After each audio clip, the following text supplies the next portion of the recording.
Hi, everyone. Welcome. I'm Lauren Zaloof. I'm a clinical social worker at the Parkinson's Disease and Movement Disorder Center at Penn Medicine. And today we're going to be talking about care partnership, the role of the Parkinson's care partner throughout the Parkinson's journey, and how to maintain good communication throughout that partnership um, to keep it a strong partnership for Parkinson's.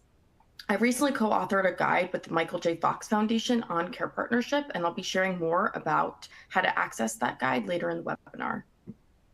Before I introduce our guests, I want to just make sure we go over some housekeeping details. So first, if you have a question, please type it in the Q&A box near the middle of your screen. Foundation staff and panelists will get to as many as we can. There isn't a general chat, so your questions will not appear for everyone else to see. I will share your questions with the panelists throughout the conversation and during the dedicated Q&A session at the end. And if you want other helpful information, check out the resource list on the screen. Second, to add closed captions in English, please click the CC button on the bottom right of the media player on your screen. Third, like all of our webinars, the session will be recorded so you can always watch it later. This can be a great resource to share with loved ones who couldn't make it today. And fourth, this webinar is brought to you with support from Acadia Pharmaceuticals, so thank you to them. And finally, if you're having any AV quality issues, please check the icon on your screen to make sure you have a strong Wi-Fi connection to support the live stream. So we have a lot to talk about, but I first want to introduce our great panelists that joined today. So first we have Ethan Henderson, if you want to wave, Ethan. He works at Michael J. Fox Foundation, and he's a member of our patient council. He was diagnosed with Parkinson's in 2016 and was a care partner to his father, who also lived with Parkinson's. He lives in Arizona, where it's nice and warm. Thanks for being here today, Ethan. Thanks so much. Christine Hertzellers is a retired CEO and a care partner to her husband, Jim, who lives with Parkinson's. They live in Florida, also warm, jealous. Welcome, Christine. Peter Lenny is a nephrologist who is based in California and is a care partner to his husband, John, who lives with Parkinson's. Thanks for joining today, Peter. And lastly, we have Dr. Roseanne Dobkins, PhD. She's a psychologist and a professor of psychiatry at Rutgers University. And she's also on the executive steering committee for the Foundation's landmark PPMI study. So thank you all for joining today. I'm so excited to have this conversation with you. Really happy to be here.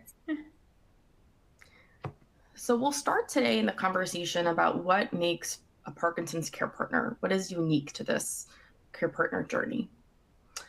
So first I want to kind of hone in on why we are using the term care partner. Everyone has a different take or a different preference on how they define themselves throughout this journey. But today we chose the term care partner, and that's what we also use in the guide. So Christine, Ethan, and Peter, what word do you use to define yourselves in your relationship with your loved one? Do you use the term care partner? What do you prefer? Maybe we'll start with Christine. Yes, we do use the term care partner. That really feels right for us. You know, my husband and I are going to celebrate our 40th anniversary in April. So we've been together a long time. You know, we took very traditional marriage vows, going through life together through ups and downs. And so again, you know, as you know, sometimes one person is leaning in doing more than the other, but again, it's a lifelong journey commitment. And so for us, we view it as a partnership. I love that. Thanks for sharing, Christine. What about Peter? What about you? How do you define your role? Yeah, amongst ourselves, John and myself, we don't overtly use a title for my role, but I think the term care partner makes sense because part of our relationship is caring for each other. We've been together for nearly 30 years, and most of the things we do in life, we do as partners. So when it comes to dealing with a major health concern and chronic illness, the term fits. That makes the most sense to you, absolutely. And Ethan, what about you? Yeah, I would definitely say if something is assigned, care partner. You know, I was a care partner for my father, partnering with my siblings, and as well as the professional staff at the home where he lived his final years, but also for me, care partner, because it's kind of a reciprocal equality of care for me and people who also are part of my journey. Definitely. And that's the reason we actually use Care Partner in the guide, because it is meant to show that you're working together in managing Parkinson's, right? It's a give and take. And what would I'd say is also unique about the guide is that it highlights the different roles and relationships that we see with care partners, whether it's an adult child caring for a parent, or a spousal relationship, or even a friend who's involved in caring for their loved ones. So it goes to show that there are so many unique relationships that can act as care partners. And Roseanne, what are some ways that you would say that care partners provide support to their loved one? So many different ways, definitely too many to count or to name. But, just to name a few, knowing that I'm not doing it justice, certainly in my work, I hear examples all the time of, care partners helping to support with all the practical, tactical things, day in and day out, fixing meals with their loved one, making coffee, running to the grocery store, helping to sort of spearhead the social plans, figuring out, okay, which friends, which family are we going to get together with today or this week or later this month, planning for doctor's appointments. So not even maybe helping to arrange transportation, but speaking with their loved one with Parkinson's, before the doctor's appointment to kind of come up with a list of questions, and then being a second set of eyes and ears in the room, when we go and attend the appointment. Maybe also, healthcare and day-to-day related, helping to organize the medications. And I think maybe most importantly, being present, right? Being that true friend, that true companion. Great. And you go just, I think you explained that care partners wear many hats, right? And those roles might also shift throughout the journey. So as symptoms change and progress, we might see those roles change as well. So Ethan, maybe you could touch on what surprised you as your care partnership changed over time. How did you navigate that role reversal with your parent, with your dad? Great question. What surprised me was, I knew he was a quiet New Englander who didn't really share much. So getting him to share what was happening, what was troubling, so that I could be able to go out and help or get the resources that he needed. When I was diagnosed, it was like I was, at least for a moment, thrown back to my childhood, where he was taking care of me, asking me questions and providing advice about what things were like for him early on during his role, and just being a voice of support. So that was a change for me, but actually a welcomed one now that I think back on it.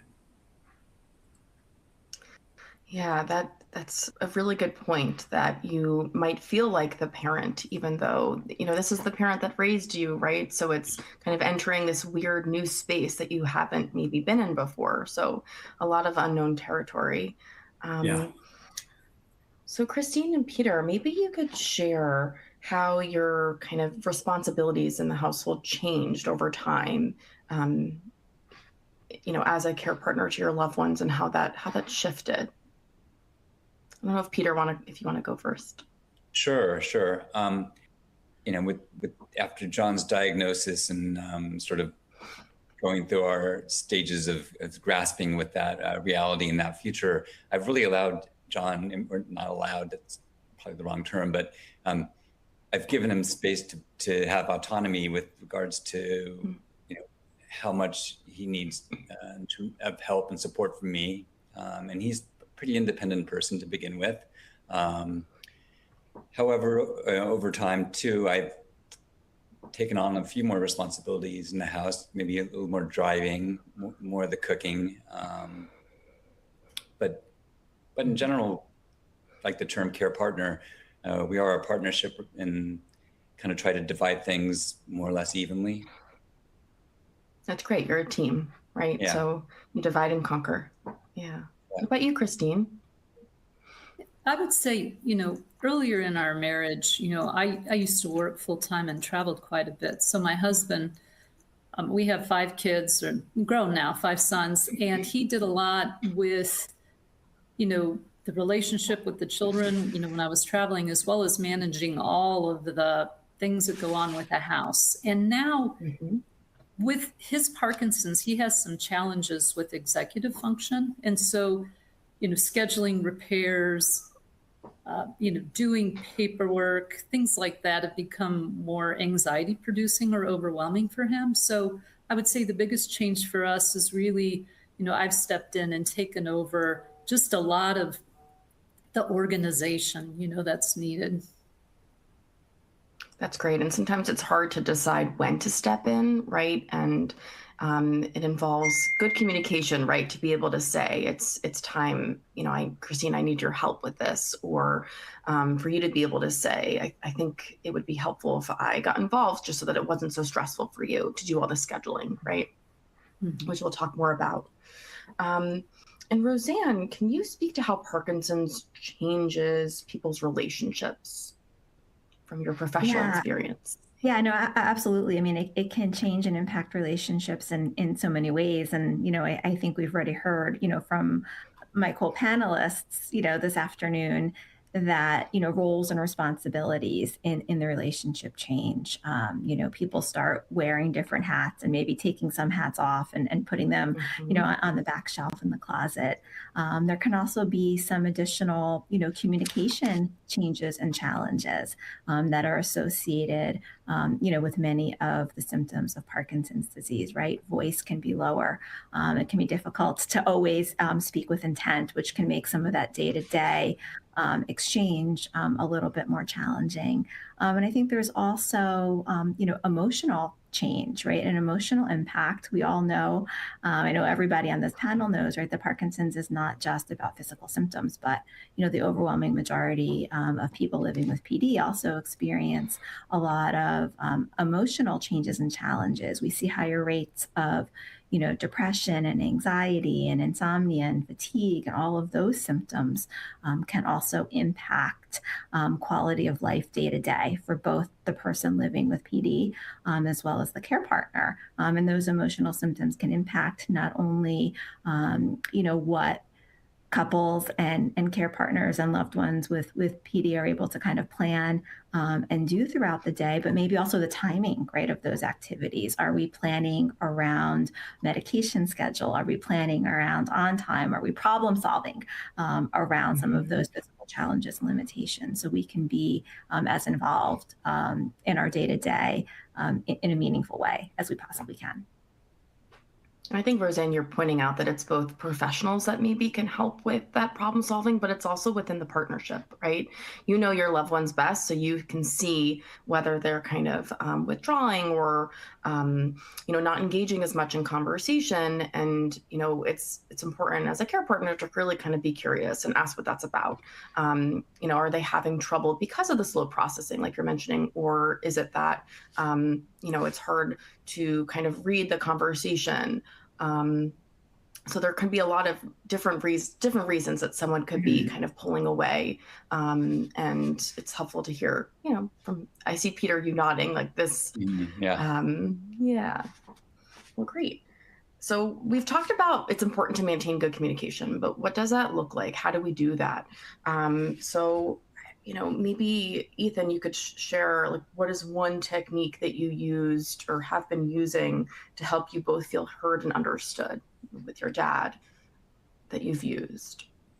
Again, fantastic question. I think consistency, just making sure the message was the same when I would talk to him or talk to the people that were around him, to make sure that his needs were met, and or things that I wanted to make sure that he was doing, making sure that he was doing that was a suggestion or a requirement from his movement disorder specialist. And that seemed to work a lot. As a former professor. He liked the repetitive aspect of it, so I think I turned and used that to him. And then for me, I think it totally depends on who I'm talking to, but I think an honest, no nonsense type of conversation or approach to things I need to do or things that need to be addressed in my care, both from my doctor, but also my care team. Great. And again, it's very individual, right? And you have to know the person you care for, and you also have to know yourself. So that's a good point. What about you, Peter?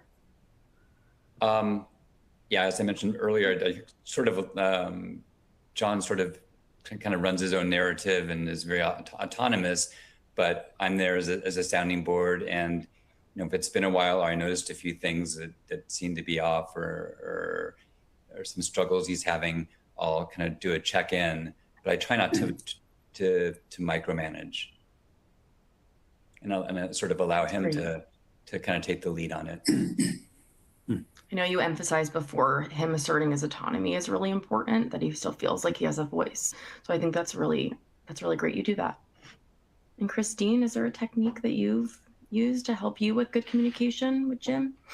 Yeah, I would say, similar to Peter, and Jim and I really didn't necessarily have it right. And so when we entered the Parkinson's journey, so we actually went to marriage counseling for a little while to help us improve our communication skills, because the dynamics have changed, and I don't want to fall into the position of being like a nag, yet also wanting to make sure that as he struggles with apathy, how can I be encouraging? So we're continuing to work on it, and I think what we're finding is just being as direct as possible with people. Like, how are you really feeling? Like, do you really not feel well enough to go to the grocery store with me, as an example? And so again, trying our best to just be straightforward and to check in with one another.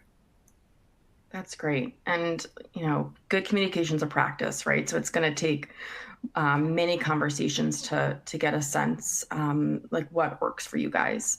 Going back to Roseanne, how do emotions kind of factor in here? So obviously we have lots of emotions that come up throughout the care partnership journey.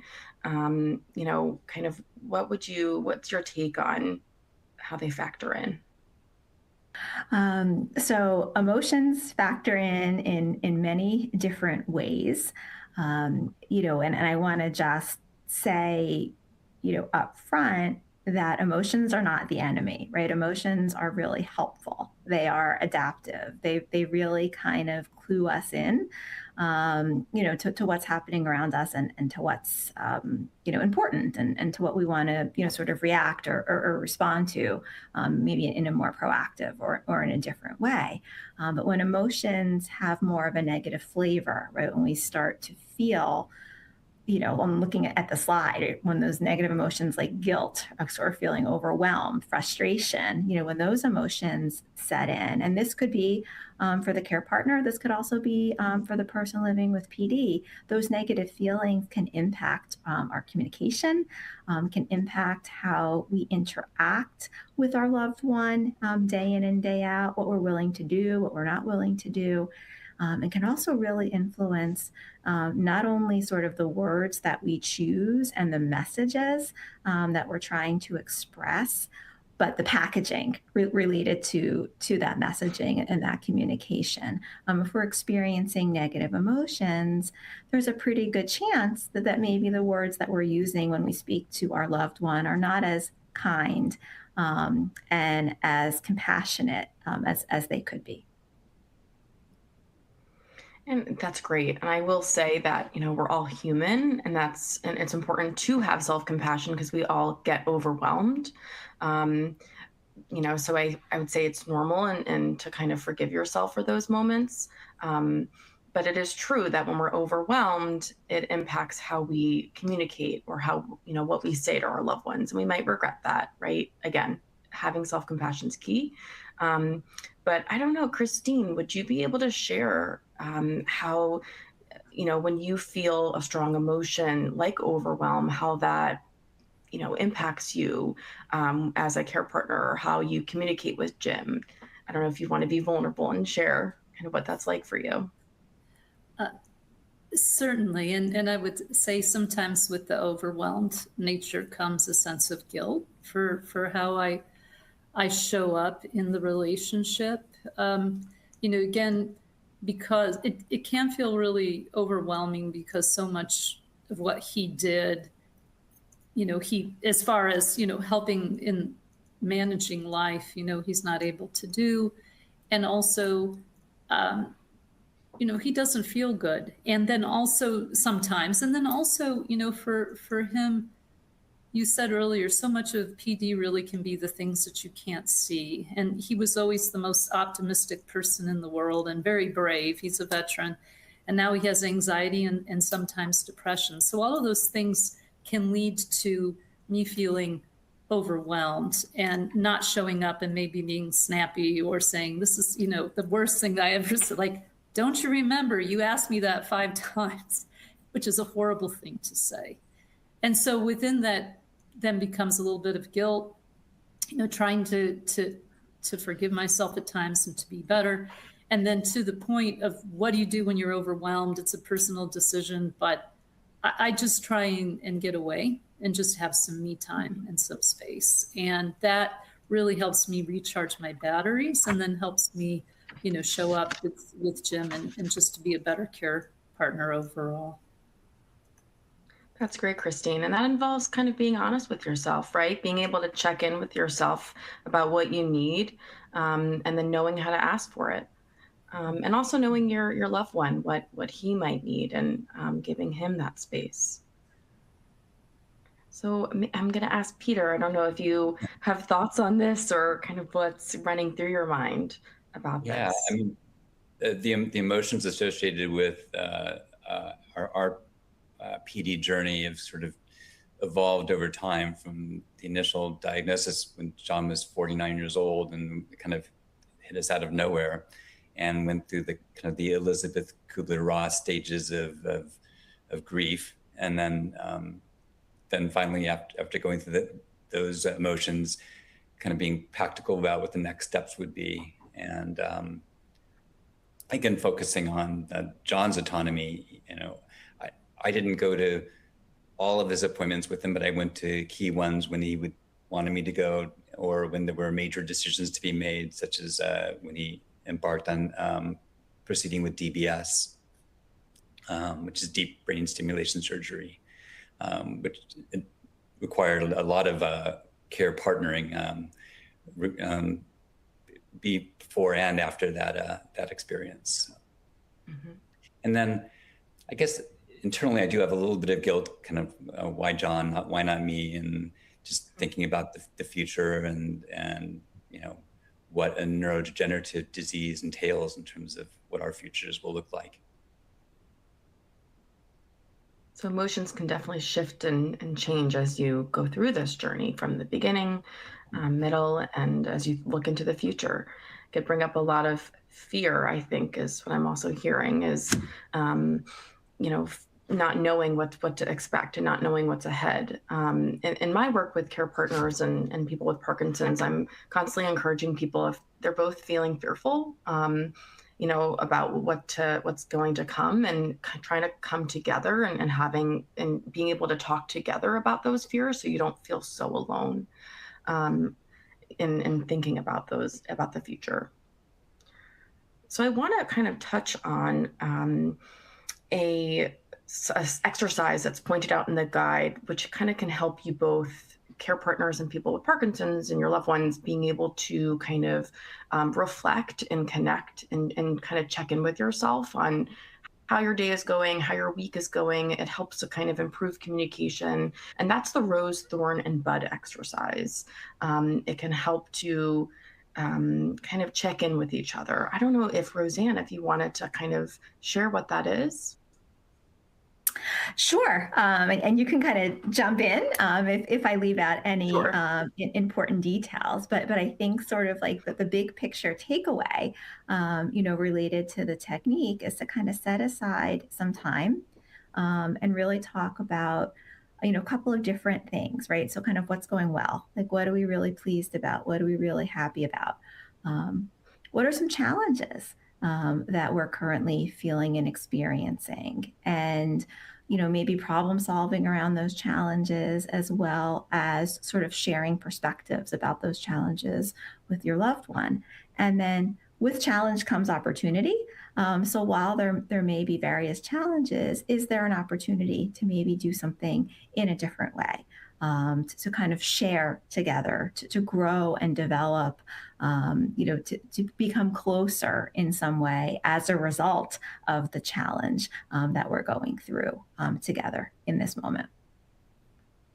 And I think kind of just related to this idea of sitting and talking, I think just in general, what I usually recommend to the people that I am working with is to try to set aside some time every day. It doesn't have to be an hour, but could it be 5 minutes over, your morning coffee or a cup of tea in the afternoon to talk about the best part of your day, what you're really grateful for, what your loved one did that really made you smile, and to really focus on the small things that matter, because so much of the time we get so caught up in the minutia and the stress of the day to day that we don't necessarily stop to, number one, acknowledge, but then also verbalize and point out what our loved one is doing that really made us feel special or important or cared for. So being very intentional about setting aside that time. Again, 2 minutes, 5 minutes, but let's talk. What was really good about today? We know what the problems were, but what was really good? What am I really grateful for? What did you do that warmed my heart today? Roseanne, you took the words out of my mouth. I was going to say you have to be intentional with your communication, which is so true. Setting aside that time, but also, I think it allows for quality time together because you're sharing, you're being open, and you're, like you said, you're cutting out time to have these conversations, which you might not normally in a day to day. So, maybe to ask the panel, how do you guys approach difficult conversations? So, there's sometimes it's just figuring out what someone wants at the market, or, picking things up at the pharmacy and just having conversations about kind of mundane day-to-day things. But how do we approach more difficult topics? I'll start with you, Ethan. How do you do that with your dad?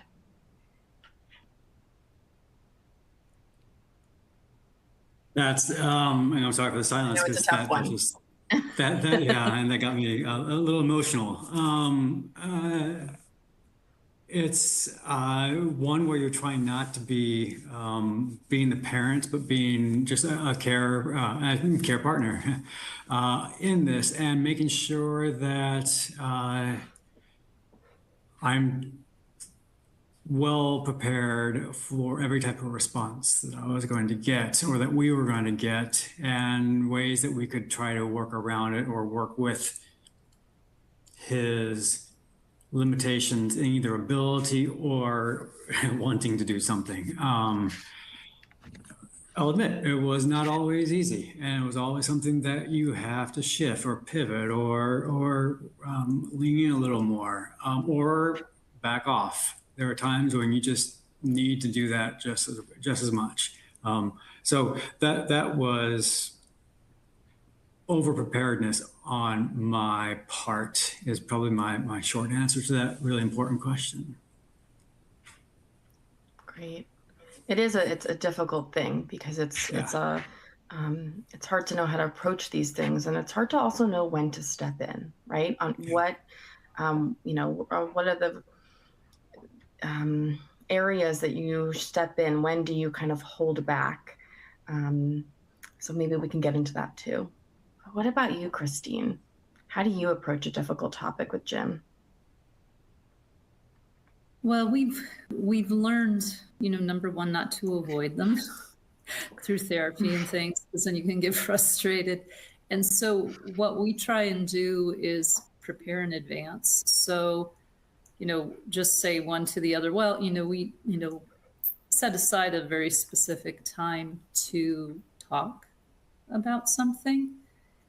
And then for us too, particularly I think for Jim, it's important for us to remember that a lot of this is Parkinson's, right? It's a neurodegenerative disease. It can affect your reactions or things.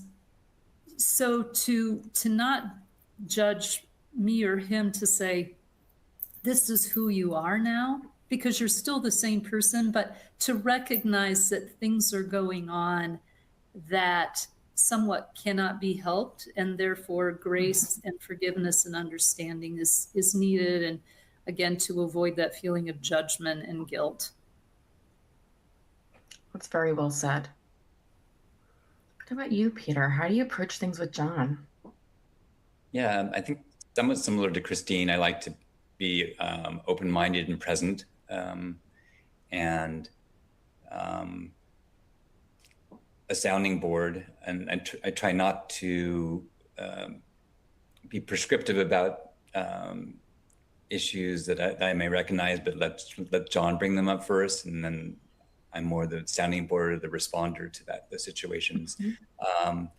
But in general, we have a pretty open line of communication with each other, and have experienced kind of some difficulties related to the Parkinson's, but nothing that we were not able to handle.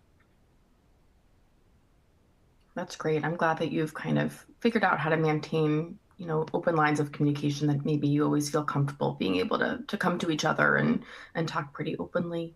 And Roseanne, maybe you could share, I know you've already alluded to some of this before, but how Parkinson's impacts communication. What are the other things to look out for? Christine was mentioning that these are things that are not her husband's fault, right? It's a part of the disease that might come up in communication, how it might be impacted.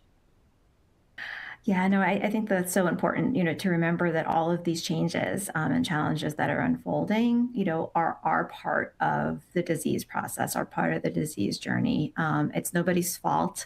These changes are not intentional. And I think related to that, and I think this ties back to a point that Christine made a few moments ago, a lot of the emotional changes and challenges are also not intentional, and they're nobody's fault, right? So if your loved one is sad or depressed, it's not because you've done something wrong as a care partner, right? Or you didn't meet their needs. People feel lots of different things, and sometimes there may be an identifiable trigger, for a negative feeling, and sometimes there might not be. But people can, again, experience the whole spectrum of emotions, and it doesn't necessarily mean that anybody did anything wrong.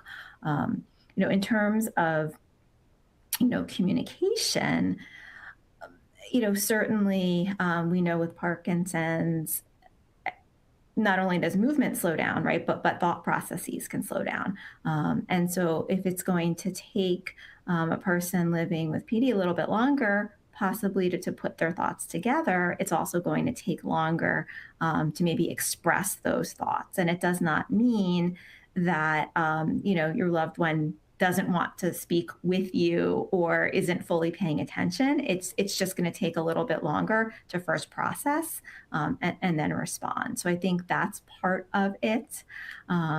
And I also think that, Parkinson's can provide us all with an opportunity to maybe change some of our habits that were never good, for communication from the beginning, right? So if we're talking to each other, we should be, when it's possible, like, let's make eye contact. Let's at least be in the same room. Let's speak with intent. Let's try to focus on what we are trying to express. versus multitasking, right? While we're trying to engage in conversation. Let's try to break the communication down. There may be 5 points that we really want to get across, but can we focus on one thing at a time, talk that first point through, and then kind of layer in the second point, the third point, the fourth, and so on. I think some of this involves unlearning some of our habits, right? Like not screaming across rooms or behind closed doors, the things that we're kind of used to doing that we don't really think about. But now we do have to be, like we said before, really intentional about how we show up and how we communicate with one another. So we're actually going to highlight, there's 5 keys for good communication that we talk about in the guide. And I just want to point them out on how we can kind of approach this. So the first one, Christine, if you can kind of walk us through what setting the stage means. How can we make sure that we're kind of ready to have a conversation, whether it's a difficult one or just kind of a day-to-day check-in? Yeah, I really think setting the stage is key on the emotional front, to be as present as you possibly can, to be prepared, for both of us to go in knowing that. Another thing too that we're trying to work on more, if this resonates in setting the stage, is sometimes it feels like we're talking about Parkinson's or symptoms 8 to 10 times a day. And so my husband, and then it's becoming so integral to who we are, relationship, that I don't think it's healthy. And so in setting the stage, we're also trying to acknowledge bad days and things, but also trying to come up with, specific times and specific days, even to go into, more things related to care beyond, the actual, relationship or emotional side of things.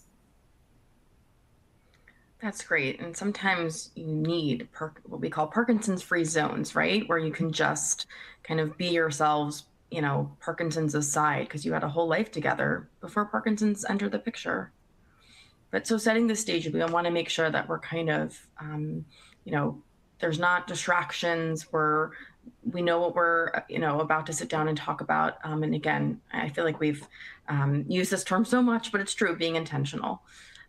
So then, Ethan, how do we get on the same page? How can you make sure that you stay on track and communicate what you hope to accomplish in the conversation?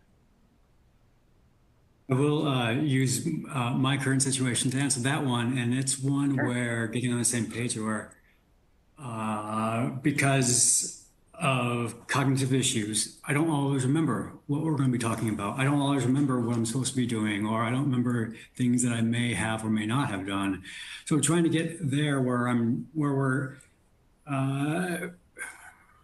communicating and also being patient with each other, or spouse, siblings, what have you. Making sure that we're on even ground when we're starting the conversation. So, but also not playing. I have to also be careful that I'm not playing the Parkinson's card, where I also will say something along the lines of, well, I can't do that, or I don't want to do that because of PD. That's a cop out and for me, and that's just something that I want to make sure that I'm stepping up to the plate equally as much as my care partners do. Sorry. That does involve being kind of very, reflective and in tune and insightful, right? That you're recognizing when Parkinson's might be interfering, right? You have to know yourself, and you have to be, very true. This does require a lot of vulnerability. And then the next part of it is listen actively. So that really involves trying not to jump in or interrupt, knowing that someone might be, processing things a little more slowly and trying to keep up in the conversation.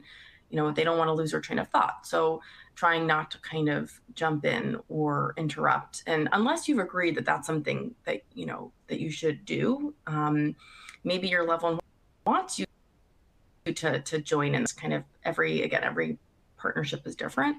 But listening actively involves kind of really hearing what the other person is saying, maybe repeating back what you heard at the end, to show that you were you were listening, and you want to make sure they feel heard, that you heard them correctly. And then in terms of addressing the emotional part of this, maybe Roseanne, you can share, how to be supportive of your loved one's emotions in a conversation, even if you don't agree with maybe what they're saying. Mm-hmm. Yeah, no, and this is something that comes up, very frequently. We may not agree, with our loved one's point of view, about a particular topic. But at the same time, I think it can be really helpful to acknowledge that we recognize you're feeling really sad right now. You're feeling really anxious. What can we do together to try to get some of those negative feelings, under better control, right? So we can acknowledge the emotional reaction that we are observing in our loved one, and work together to help our loved one to self-soothe. Can we maybe step away from the conversation about, this emotionally charged topic, and can we take a walk, or can we do some breathing together, or can we listen to some music and just do something to kind of reduce that overall level of arousal, so that we can self-soothe, we can comfort one another, and then maybe at a later point in time when we're both calm, we can come back and we can more squarely kind of tackle, the issue at hand. But I think it's okay to say, to our loved one, I recognize this is really hard for you, and you're really upset, by what's happening, and you're feeling really worried, and you're feeling really anxious. Acknowledge the emotion. We don't have to necessarily agree with the opinion that's maybe driving that negative emotional response. And that can be really validating. It could also help kind of make the other person feel really understood, right? And help to connect you both. And if you both acknowledge that this thing worries you, or you're also fearful for the future, or this is also making you anxious, being able to just say it can kind of connect you both, that you're both feeling it, and it's okay. So And then Peter, Peter, to label go it, ahead, name it. Roseanne. Yeah. Yeah, like label Yes, it and name exactly. it, right? It's like, okay, this is a really anxious moment. Let's acknowledge that, and let's see how we can support each other through it. We don't have to sort of debate the merits about what's triggering the anxiety. Totally. Just naming that it's there. Absolutely. Mm-hmm. And then Peter, how do you handle disagreement? What do you think is the best way? I know on here it says be patient as another pillar. Patience is a part of it, but do you want to speak more to how to handle disagreement? Yeah, I mean, definitely patience and active listening are very important. And with Parkinson's too, when there are difficult times, it's hard to know whether it's the Parkinson's itself, if it's the medications, if it's the insomnia, or or where the deep brain stimulator settings are at the moment that may be contributing to some of the difficulty. But so I always kind of try to take a step back and pause and reflect and gather all the data, and then, as a care partner, work on some sort of compromise and figure out what's going to be the best way forward for both of us. Mm-hmm. That's key. Well, great. Well, let's move into now how you all ask for support when you need it. I'm just going to open it up to see if anyone wants to address this first.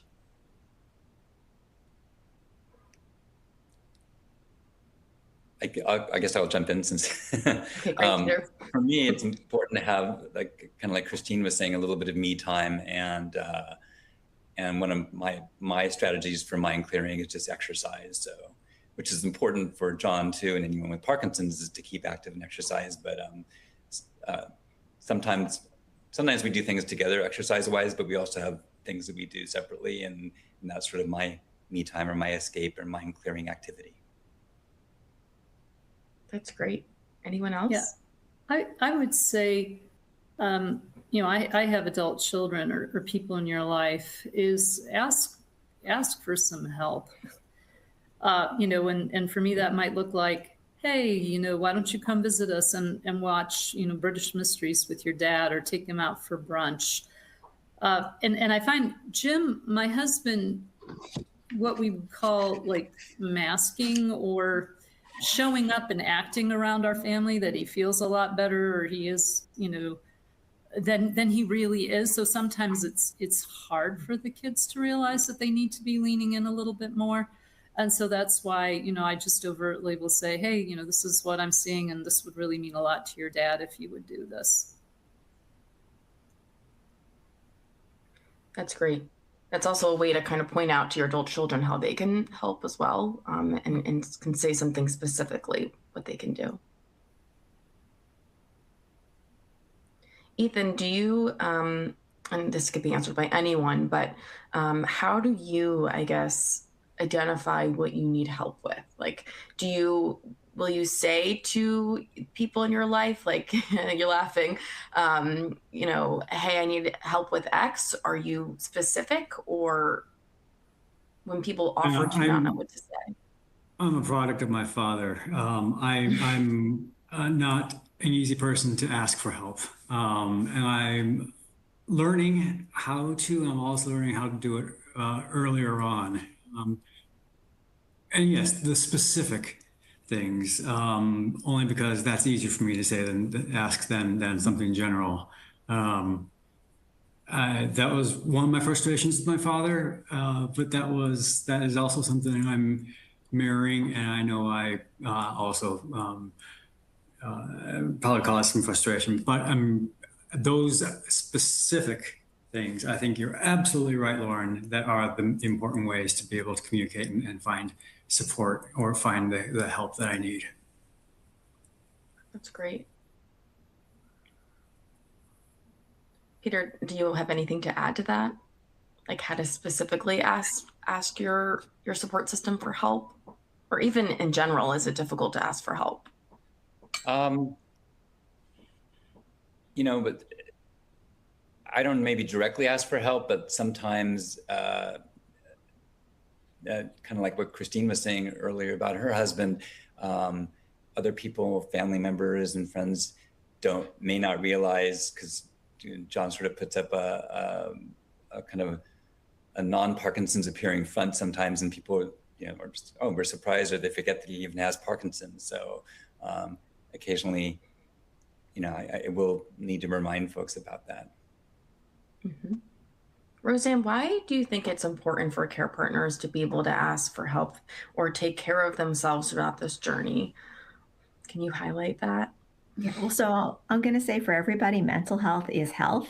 And if we're not attending to our mental health needs, our physical health is going to suffer. So if care partner doesn't tune in to what they need and what's going to help them, to manage stress and emotional overload, not only will physical health suffer, but it's going to be almost impossible to really be there for your loved one with Parkinson's, and to continue to provide, the support and the guidance and the love that you have been, striving to provide, throughout this journey. If care partners' health suffers, then, unfortunately, I think the physical and the emotional health of the loved one with PD may also suffer. And the reality is, there are so many treatments, right, that are available that can be beneficial, that can help care partners and people living with PD to manage, stress and feelings of burnout and burden. So I think it's really important to notice those changes in yourself and to know when to reach out for professional help if needed, as well as maybe leaning in a little bit more heavily to some of the friends and family that you're interacting with on a regular basis, who can be wonderful, sort of naturally occurring sources of social support. Definitely. Thank you. That was really great. I think the last thing I'll say on that is it's sometimes important to check in with ourselves. What did I get what I needed today? Do I need a moment to myself? What does that look like? And who can I ask to allow me to do that? Right. If it is to run out and go to the grocery store and have that alone time, who can stay with my loved one if they need that supervision for safety? So I think it's hard to know how to ask for help or until you know what you need first, but then also knowing what is out there, right? What are the resources that I can reach out to? So we're going to move into the Q&A. I know we can have this conversation for many hours, right? Because there's so much to cover. But I just want to point out that there's a take action box on your screen. And it's basically where you can learn more about, so it says how to download your guide. The Michael J. Fox Foundation knows that supporting care partners is essential to supporting people with Parkinson's. So we created Facing Parkinson's Together. That's the guide for care partners. That's what I've been referring to throughout. This resource was shaped by the voices and insights of Parkinson's care partners, which is what I've mentioned, is that we've highlighted many different voices of care partners throughout the guide. By joining this webinar, you're actually among the first to access the guide, which is very exciting. So if you're interested in learning more about the care partner journey, you can actually click the Take Action box and download your own copy. So very exciting. So we actually received a lot of great questions throughout the panel discussion. As a reminder, you can actually use your Q&A box to enter any other questions that you have. So thanks again for joining us, and I will see what questions pop in. Okay. So the first question I'm seeing here is, how do you communicate best with your loved one with PD when it comes to safety items? And you both feel differently about this topic, perhaps in times where cognitive functioning is not the best. It's actually something we kind of brought up a little bit earlier, is like, when do you step in, right? Especially when it relates to safety. I'm going to point to, how about Christine? Do you want to share? Oh, no. No, the only reason I'm saying that is like, this is a hard one because I know. You know, my husband he's still very strong. He works out, but he's starting to fall. And he kind of sometimes won't tell me. And so my adult son, when I was away, called me, Mom, Dad fell. And so what I'm trying to do is, encourage him to potentially get a service dog, because that's something that I think could really be a great thing for our family. And also I think it takes a little bit of time to get on the approval list.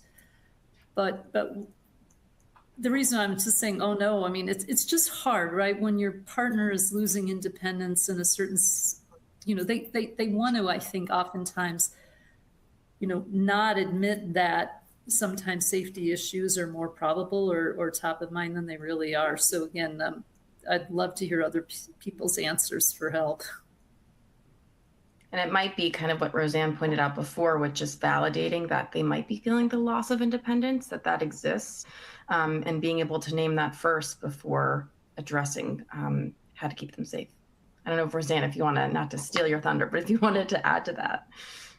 Yeah, no, I mean, I think the one thing I would add, and something that I raise in conversation a lot, with the people that I'm working with, especially when we are confronting sort of safety challenges and the need to maybe make some changes in order to prioritize our safety and the safety of others, is that when we think about independence, there are many different ways, right, to kind of think about it and what it means. And oftentimes we may need to give up a little bit of independence right now in the short term in order to really maximize, right, the amount of independence that. So an example I can think of was working with somebody the other day that was a little bit resistant about, using the walker in the house, because felt like, right, I'm giving up independence and I don't want to do that. But if we use the walker in the house and we don't fall, then we can, or we fall less often, then maybe we can prevent a fracture, right, or an injury that would then kind of take us out of commission for a much longer period of time. So we may need to make small trade-offs in the here and now, in the short run, that are hard, but will help us to remain sort of safer and healthier and more independent moving forward. So I don't think we can think about sort of safety or independence in all or nothing terms. And I think it's really important to kind of think about the shades of gray and where there's opportunity for kind of flexibility and compromise. So it goes to show how you frame something in a conversation is really key. So I have a question specifically for Ethan. If you want to share kind of the experience of being an adult child care partner and how that differs from being a spousal care partner. I speak from the adult taking care of my father from afar is communicate, check in frequently with. I checked in frequently with him, as well as my mother, as well as friends that still lived in the area. When you go to visit, make sure that you're making appointments with the people that are the people that are taking care of needs and health issues, things like that. Keep doctors and other things like that on your speed dial. I just knew that when I went to visit my parents, it was not going to be a vacation or a downtime for me, and that's fine. That's what I wanted, and that's what I wouldn't do anything differently. Just get people involved. You can't do it. You can't do it by yourself, and there's just no way to do that. I think I'll leave my answer at that, just because as a person with Parkinson's, at least I think my wife would say that she does the exact same thing for me that she did for my father as well. So it's just being organized and making sure that you're staying communicative with the people that are there. That's great. Just goes to show that care partner, especially from afar, you play many different roles. One way is you can still be in communication, right? And be involved in their care. Quickly, Peter, I just want to make sure you have a chance to share this. How do you maintain intimacy even as Parkinson's changes things? I know that's a heated one, but. To not maybe always focus on the sort of the negative or the downsides of Parkinson's, but kind of celebrate the joys. And in all honesty, a lot of things that have happened since John has been diagnosed have, he's accomplished things that are beyond things he probably would have considered prior to the diagnosis. He was kind of inspired to engage in some activities that were kind of outside his previous comfort zone as a way to kind of challenge his Parkinson's and his response to it. And I think, in a weird way, that's kind of improved our intimacies. So his resilience too, and also remembering the person he was before. I love that. So I just want to hear from you all, if you could share, what's one thing that you wished others knew about the care partner journey? I would say, certainly it's difficult, it's evolving, it changes, but I think, Peter, as you were saying, there can also be some joy and personal development for you and your partner to see how are we really going to show up when life gets more challenging. Because I think as we look at people and relationships in our lives, it can become a legacy, for others as far as how, you're both handling it. So I would say that there are positives, and hope in the partnership journey, as well as the challenges. I love that. Who's going to follow that? I will. The person with Parkinson's will not be the most communicative about the struggles and the challenges and the needs, and nor will we always voice our thanks or